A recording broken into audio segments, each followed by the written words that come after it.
Hello, my name is Dante Alaman, and I'm from OctoberPanicAttack.com, and I am here to tell you today about, if you can see this, Creamy Acres Night of Terror. Creamy Acres Night of Terror includes the 3D Funhouse, the Pirate's Revenge, the Ride of Terror, the Mayhem of Darkness, the Cornfield Maze, and the Frozen Tundra. This is the ticket stub that has been, punched out and everything else, and they have a little bit of an assumption of risk on the back side, kind of telling you, actually, one of the more elaborate assumptions of risk that I've ever seen at a haunted attraction, I gotta be honest with you, because on the back here, it does state ticket holders may experience loud sounds, theatrical fog, strobe lights, confined areas. Here's the kicker, folks: foam or other water conditions and wagon bumping. Now check this part out, and this is all worth mentioning here. Persons with heart conditions, pregnancies, okay, we see that a lot, right? Now listen to the next part. Epileptics, claustrophobics, or asthmatics should not enter Creamy Acres Night of Terror. Now, you see a lot of those enter at your own risks and stuff, and a lot of times you think, okay, yeah. For this place, it matters. I will tell you right now that if you have asthma, you should not go here. If you have claustrophobia, either be on your anxiety medication or practice beating your claustrophobia well before attending, or you probably will be escorted out. Also, they're not too strict at this particular attraction on people turning their cell phones on, it seems, because we did have a group behind us, and or maybe it's just hard to catch everybody. But don't ruin it for other people and turn your light on your cell phone, or if you have the iPhone, put on your your flashlight app. You don't want to ruin it for people, and especially you don't want to ruin it for yourself. Essentially, people, it's like texting during a movie in the movie theater when you paid $11 to see a movie and you're texting your friends. It's the same thing. If you're paying the money to get scared and to do these attractions and to get freaked out, you don't want to do that whole thing. You don't want to bring your phone. You don't want to turn the lights on. You're ruining it for other people, but you're definitely ruining it for yourself. And then you'll come back later and say, oh, it wasn't that scary. Well, it's because you had your cell phone on. Creamy Acres Night of Terror. We went here. We've been going here. This is their 16th year. You'll see, if you can see it at all, there's a 16 on the top of this skull here. We've been going for, I believe, about 4 years now. And this is one of those attractions that we go to every year because we love it. And it's a unique attraction in the idea that, sorry, I was screaming a lot last night. It's a unique attraction in the way that, first off, you have a ton of attractions. You got 1, 2, 3, 4, 5, 6. You have 6 attractions here. Okay, 6 attractions, and while they'll keep the core group of those same attractions every year, they will change them every year. So you'll get the core grouping, but they'll be slightly altered, and sometimes majorly altered. I will say this, that Creamy Acres Night of Terror is pretty much the only real maze that I know of out of all of the haunted attractions that we go to.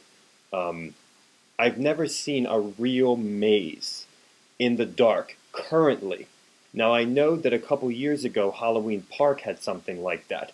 I mean, a really intense dark maze. I know last year that kind of was altered for them. But Creamy Acres Night of Terror pretty much keeps a real stinking maze. Like, this is a maze in a cornfield, high corn stalks, so you can't see around you. There's no lighting. It's just the natural starlight of the sky. And this year, the cornfield maze was completely changed.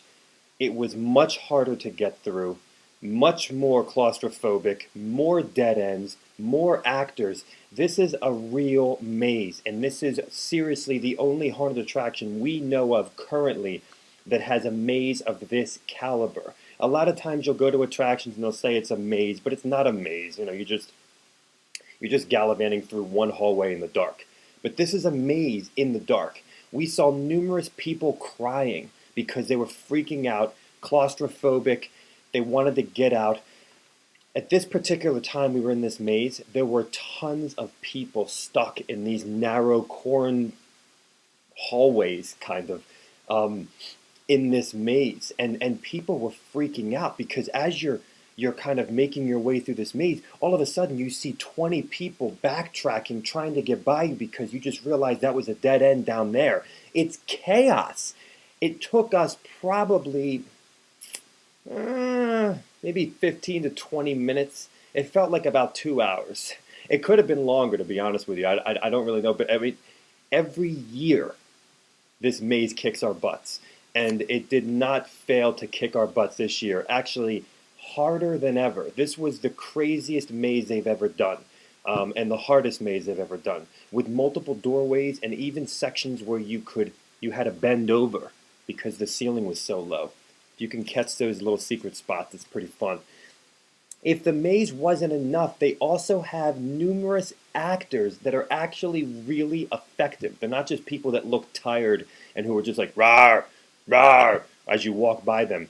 In the dark cornfield maze, there are actors strewn throughout, chainsaws, craziness. They're chasing you away from possibly certain areas that they don't want you to go to, or they're just chasing you in general. So just imagine 100 people stuck in this maze. Nobody knows where to go. People are crying. People are freaking out. They don't know what's going on. And amidst all of that, you have people hidden throughout it chasing you. Our group got separated, folks. We had 6 people in our group. I was left with 1 person from my group to finish the maze with. That's how many people are stuck in this thing. If you're claustrophobic, you're dead. I'll say that right now. I'm claustrophobic. I almost died. The Mayhem of Darkness. The Mayhem of Darkness is not a maze, folks, but it's a pitch black walkthrough where there are actors once again in here who are effective actors. They're not just people who are like, rawr, boo, as you walk by them. So just imagine yourself in a totally dark, these totally dark hallways, and there are actors strewn throughout that you're actually touching because they're leaned up against the walls, and while you're in the dark they have flashlights to their faces, and as you're in the dark all of a sudden you think you're just with your group, and all of a sudden you see a flash of light and it's somebody's face. That's the Mayhem of Darkness.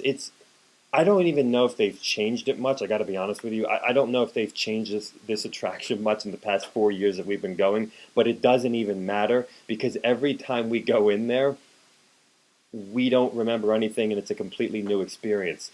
Dark hallways, really, really scary music, almost scary sounds. You're hearing everybody. The greatest thing about the Mayhem of Darkness, too, which leads right into the Cornfield maze, is the fact that it really is mayhem. You have a bunch of people getting pushed through this thing, or everybody's in there. And this is the kind of thing that it doesn't matter if it's a line of people going through, the same thing with the Cornfield maze.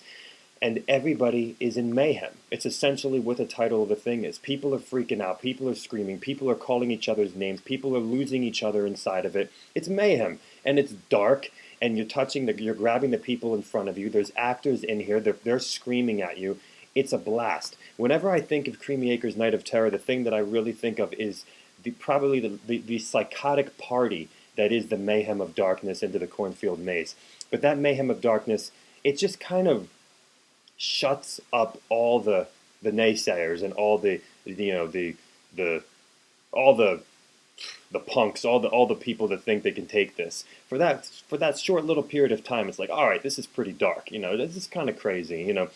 And we had some people behind us that were actually wimping out completely and using their cell phones, which, like I said before, ruins the experience for other people around us because now we have light, but it also ruins the experience for them. You guys paid money for this. The thing is called the Night of Terror. And we saw people crying in the Cornfield maze and freaking out, young and old alike.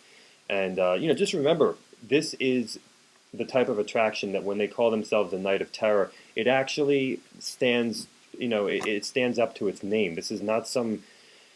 I would say this would be on the upper echelon of haunted attractions where you don't want to bring somebody that's, oh, I don't like haunted houses too much. I can barely make them through, but as long as it's, I can do it. This is not the one that you want to go to then because it's very intense. There's a lot of attractions here, and each attraction really kind of messes you up in a different way. And they definitely work off of claustrophobia, I will say that. But at the same time, this is a very, very fun night of terror. This is the type of attraction, you have 6 attractions here, and they are really scary and they are really intense.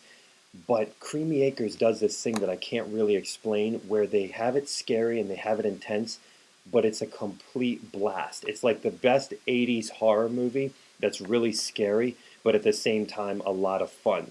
You're not going to experience a haunted attraction here that's like, hostile or high tension, if you've seen some of those French horror films. This is not going to be bleak and dark and just total brutality scary.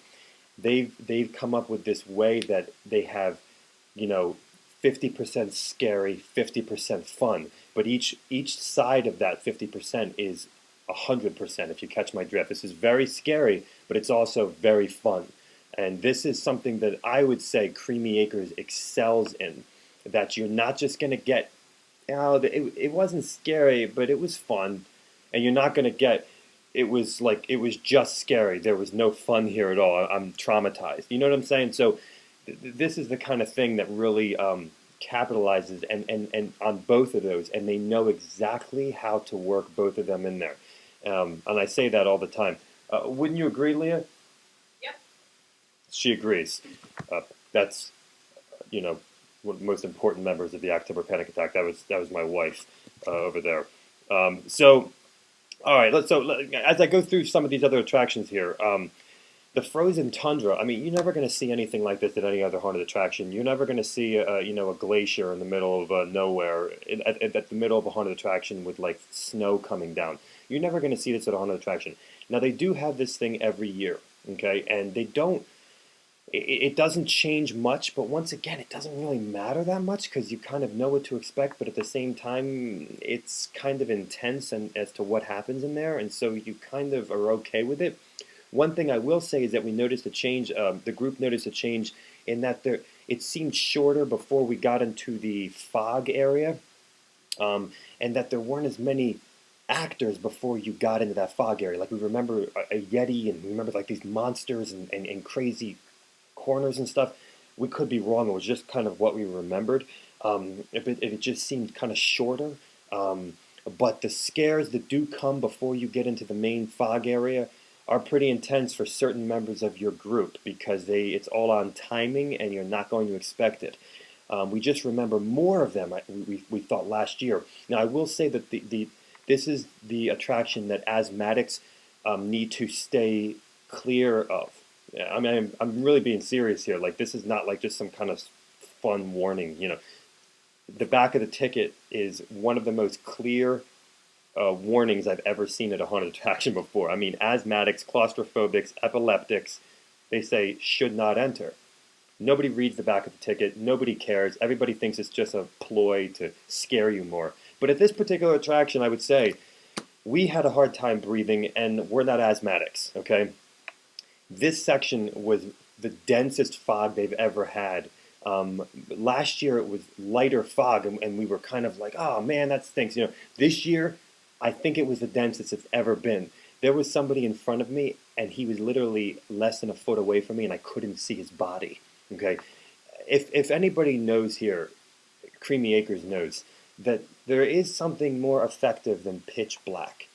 What's more effective is turning all the lights on as bright as they possibly can be, but filling the room up with fog, so much fog that you're going to get claustrophobic because you can't turn your cell phone light on in a fog room like this. You can't, there's nothing you can do, okay? You can shut your eyes if you want, but you're going to feel it in your nose. You're going to feel it in your mouth. The fog is just, it's so dense, and there's actors in here, and you're literally, it felt really long this year. and you're literally just feeling fences while actors are screaming at you. Now we didn't. I think our group also said we didn't hear as many actors screaming at us this time in the fog room. Didn't really seem to matter though, because you're just so concerned as to how long is this actually going to be. I mean, seriously, if you're claustrophobic or an asthmatic, it's definitely going to test you, because it's just it's the densest fog room I've ever experienced at any haunted attraction for that length of time. Creamy Acres, Night of Terror, Frozen Tundra, no doubt. When you get out of this thing, you actually look like you were smoking. Like for the next like 30 seconds when you leave the frozen tundra, you're like coughing up fog. I mean, it's that intense, and people who've done it know what I'm talking about. The Pirate's Revenge was something I believe it's about 3 years old, and the Pirate's Revenge is it's a pretty unique attraction. Now, typically our group says that pirates don't scare us. You'll hear our group say stuff, and there are a couple of things that we don't think belong at haunted attractions: pirates, Beetlejuice, and dinosaurs. Okay, and but there's a lot of attractions that use those things, and they can be fun, or they could be scary. This is an example of a haunted house that's themed with pirates. That's actually quite effective, and this year was the best year for the Pirates' Revenge, and by our group's opinion, there, you have pirates in here, but it's really the sets, it's really the feel. It reminds me, this is their old-fashioned retro haunted house. It reminds me of the haunted houses on Wildwood Boardwalk in the '80s, like Castle Dracula or Brigantine Castle in New Jersey. This is the type of haunted house there's some really jarring things that happen in here, and there's some pitch black, and there's some really jarring things that happen below your feet, and with lighting. I mean, you're going to get blinded in this place. There's loud noises. There's tight hallways. There's crazy actors. Beware of who's behind you. I will tell you that right now. For the last person who's in line, beware of who's behind you in the Pirate's Revenge. And I think people were getting wet in this place. So it's awesome, and it's retro, and it's cool. You might not be completely terrified, but you're going to be disoriented, and you're going to be shocked, and you're going to get scared at times. Okay, but it just has such a great feel to it. So that was something that even improved from last year to us. The Ride of Terror is their hayride, and we've always said it's one of the best hayrides around. That you can go on. And I mean, it's the only hayride I know of that has foam on it. Real foam. Like, you're gonna get wet. You're gonna get sticky. It's anybody who has rings on, especially like engagement rings or wedding bands. I would suggest that you possibly put them in your wallet before you get on the Ride of Terror, because you're gonna get that slippery. Those like foam parties that DJs do, like in Miami and stuff. That's the same type of foam, and it could really like slide your ring off, and so you've really got to just be wary of that, and don't wear clothes that you don't mind, getting dirty and wet, because it does say on the back of the ticket, once again, heed the warnings in the back of this ticket. It says foam or other water conditions. Okay, so heed the warnings for Creamy Acres Night of Terror when it comes to foam, because they're not joking around at all. I have a little bump right here in my hair. I don't know what's going on here. It's a little curl, a little weird. So I think I have some hay stuck in my hair from last night too, and probably a couple bugs. But we did say this, that they have very elaborate props in the Ride of Terror. It looks extremely expensive. It almost looks like a horror Disney World, and it's very, very elaborate. We weren't as scared this year on the hayride, and I think some of the group said that they liked the previous years better. Just by our opinion, we thought that the previous years were better on the hayride, but it's still an awesome hayride. It's a long hayride, and there's a lot of stuff, and it's also the only hayride we know of with dancing girls. I mean, that was quite shocking. And I think there was another section too with girls that were wearing like Daisy Dukes or something, and they were jumping on the thing, and it was pretty wild. So this is definitely the one hayride too that has the most. I would say sexuality in some way too, and the people that were sitting around us were screaming their heads off. The actors on the hayride If you don't like actors that are in your face, then won't, don't go on this hayride. They're very in your face. They jump on the hayride a lot. I would say out of all the hayrides that we do, this is the one hayride where they jump on it the most. Um, a lot of times we compare, the big dogs of the hayrides are who? Field of Screams and Night of Terror. And Night of Terror has the actors are they seem to be like jumping on the hayride more, like or getting on in between people more in some ways. Like they're just the actors are all over the place, and so that's a good thing. That's if you like that. So that's the Ride of Terror. It's long. You get wet. Good scenery. Not necessarily the scariest thing in the world. But it's good scenery, it's fun, you're going to get some shocks, some surprises, you're going to see something done with laser lights that you've never seen before in a hayride. They have amazing special effects, so you're going to see a lot of stuff like that, and you're going to have a good time. I think you're going to have a really good time. I'm leaving my favorite attraction for last, and my favorite attraction is a 3D funhouse. I said on my review last year that it was the best funhouse I've ever been to in my entire life, and I will say again for 2011, this is not only the best funhouse I've ever been to in my entire life, but this is also my favorite attraction at Night of Terror. So much so that I would pay the full ticket price just to go into that one attraction. Last year they made a convert of me to clowns being scary. I kind of was getting tired of everybody having a clown attraction. I kind of thought it was starting to get boring. I thought that it was just getting stupid already that everybody had clowns and all right, they're all wearing killer clowns from outer space masks and okay, fine. Night of Terror's 3D Funhouse converted me. It is the best funhouse, hands down, the scariest funhouse, hands down, the most fun funhouse, hands down, the most disorienting funhouse, hands down. You are going to be completely blasted. You're going to be, if you don't do drugs and if you don't drink, going into this attraction will feel like you are on acid.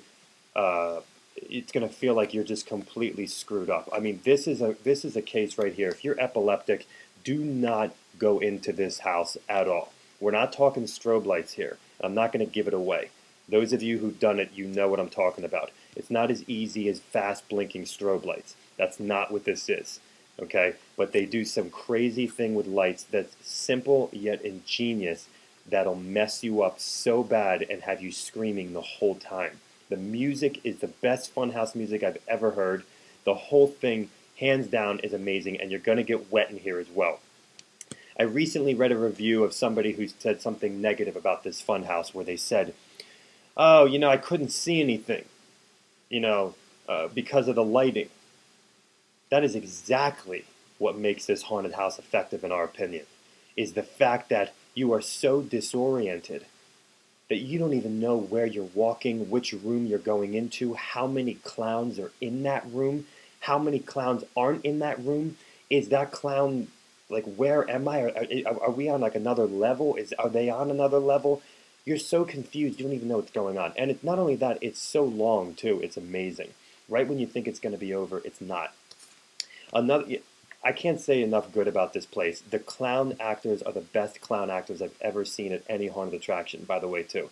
A lot of times clowns act exactly the same way. Hee hee hee, and laugh and all this kind of stuff. The clowns at the Night of Terror 3D Funhouse are demented, schizophrenic, psychotic, insane, and really seem like they're real clowns. They don't seem like they're just people with clown masks on. Another thing our group said was, those tunnels that kind of spin and you have to walk through them? Creamy Acres Night of Terror has the best tunnels out of any haunted attraction that we've gone to. They have a ton of tunnels, and they're all awesome. Keep your eyes open, don't be a wuss, and get dizzy. Creamy Acres Night of Terror, they have the best store, too, like with great t-shirts, great hoodies, great Halloween supplies, great gag gifts, great local farm foods, right from the property. They have a great food area. This is an attraction that you want to make sure that you get to early, because if you don't, there are massive lines. It's a lot of fun hanging out here, but maybe you don't want to be there for 5 hours. Great food area, great food prices, and a great store, great way place to hang out. One thing we noticed is that there wasn't funnel cake this year. We could have been wrong. We didn't see it, but we did see a ton of food places scattered throughout all the lines now, which was a new addition, which was really cool. The staff at Creamy Acres Night of Terror is amazing. They're the nicest people. We had a chance to talk to the mastermind of the property, nicest guy. Thank you so much for taking the time to talk to us, by the way. And Creamy Acres Night of Terror is not open on Sundays. This is a Christian farm, and you'll see it when you first come in. You'll see a Jesus fish. It says closed on Sundays, so which will increase the crowds on Friday and Saturday. But for any fans of Chick-fil-A, you know that it does in fact work. Even though when it's Sunday and you're upset because you wanted to have that burger, or not a burger, sorry, that chicken sandwich, you know that it makes Friday and Saturday all the more special. Because you know that you can only get it on those 2 days. Creamy Acres Night of Terror, there it is, folks. It's never disappointed us, hands down. And now I just broke my record for the longest review I've ever done. Go to Creamy Acres Night of Terror, have fun, but get there early and get lost on the way.